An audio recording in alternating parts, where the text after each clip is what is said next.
time now for a press review. And the Spanish Prime Minister has called snap elections after his party suffered major losses in local and regional elections over the weekend. It's obviously dominating the Spanish papers today. Deeptika Laurent is here to take us through it.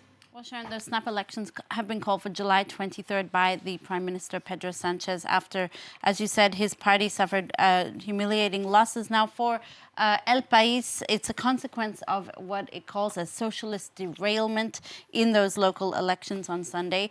Sanchez says he wants to let Spanish voters have their say and decide and let them decide in which way they want the country to go. The leader of the Conservatives, meanwhile, says his party has achieved the first step in these local elections, but there's still a long way to go to abolish Sanchism, as he put it. In El País's editorial today, the paper says that Sanchez has really changed the pace of Spanish political life by calling these general elections.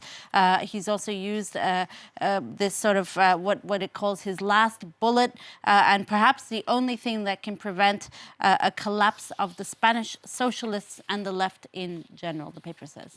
And how have the right-wing papers been responding, Deepti?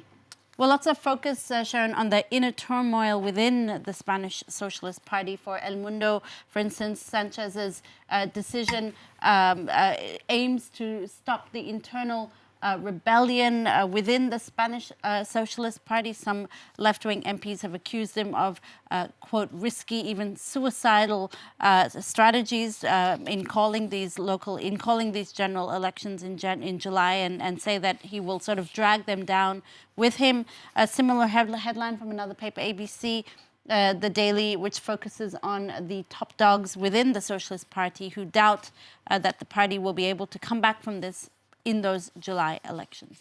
Turning then to Dubai, Deepti, the president of COP28 has been accused of greenwashing. What's that all about?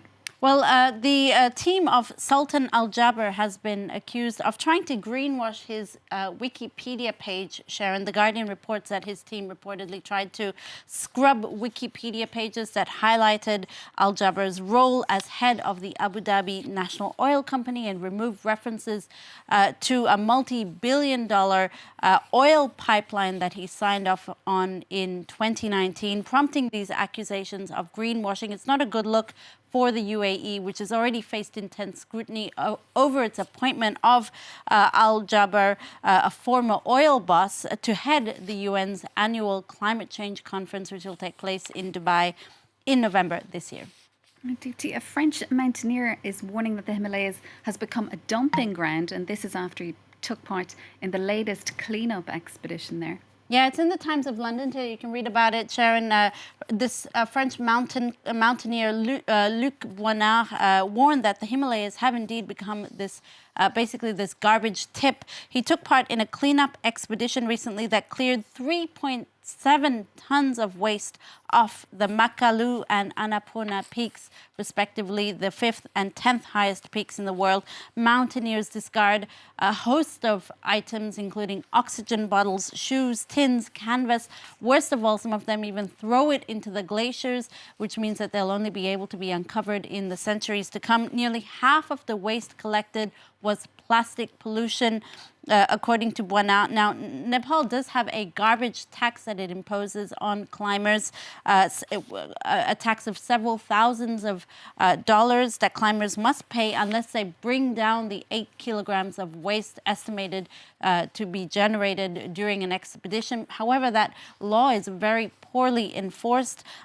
Meanwhile, the Indian paper Business Today reports that a video taken by a mountaineer shows the sort of state of filth that lies on these mountain peaks in Nepal. Let's just show you this on Twitter. It was actually retweeted by an Indian government worker, and you see these what should be pristine peaks in Nepal that is just basically a total dumping ground full of, as we see, plastic pollution, but just filth in general. The video sparked outrage, but as usual, it remains to be seen whether that outrage will translate into some more concrete actions to stop climbers from polluting what should be the most pristine peaks of the world, Sharon.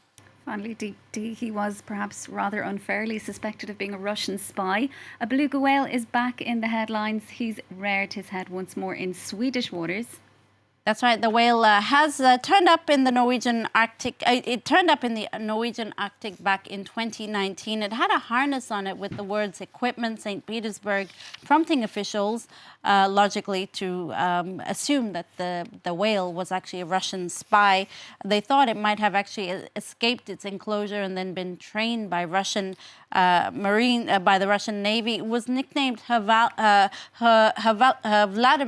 a pun on the Norwegian word for whale, which is haval, and of course the Russian President Vladimir Putin. Well, that same beluga has just turned up in Sweden, in Swedish waters. That's what the Guardian tells us.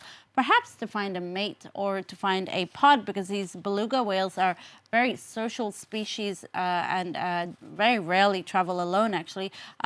Or, as you know, as many might assume, it could also be renewing its Russian espionage activities. I guess we'll just never know what exactly that whale is doing there, Sharon.